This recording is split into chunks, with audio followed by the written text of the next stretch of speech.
I'm Janella Massa in Mississauga. This is where the Afghan refugee relief offices once stood, but now the sign that lit up with their name is gone and the office locked. The head of that organization, Sakia Mojadidi, facing 3 counts of fraud. Now, we first brought you this story yesterday from a man who lived in India who says he paid Sakia Mojadidi $15,000 to bring him and his wife to Canada, but after 5 years of waiting, he discovered that his application didn't even exist. Now, today, we're learning about more victims and about just how long this allegedly has been going on.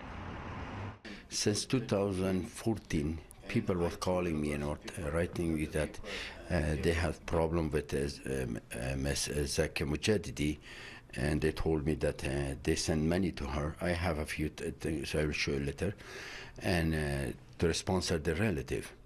But years and years gone, and she never processed their application, but she took the money. One family paid $18,000, and another 4 family paid same amount, like maybe should be around $70,000, $80,000. The only problem is that they don't want to come up and say their story.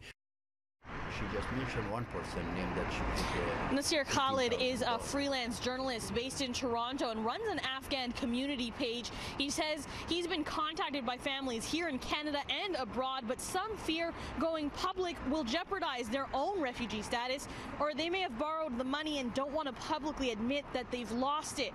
Now, he says some members of the Afghan community here tried to arrange a meeting with Mojadidi last year, but nothing came of it. Police are now urging anyone who may have been a victim of Mojadidi to come forward. Status, fears, does not matter. We want to know about victims.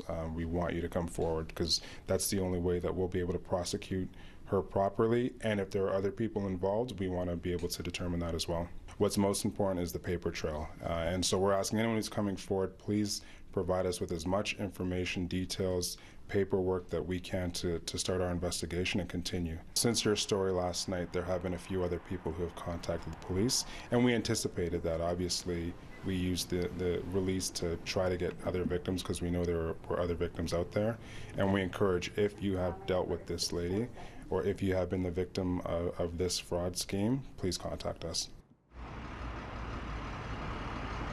And police say at least a dozen more complainants have come forward and they're now investigating, and that the first complaint against Mojadidi was filed back in 2012, but it took some time to figure out which jurisdiction would take over this case because some of the money was wired transatlantically. Now, the big question remains, what happens to those who have been waiting years for an application that was never submitted to Immigration Canada? Well, we asked that question to the ministry, and they say these folks won't get any special consideration if they decide to apply again to become Canadian refugees, because the onus is on them to ensure that the consultants they use are authorized to give immigration advice.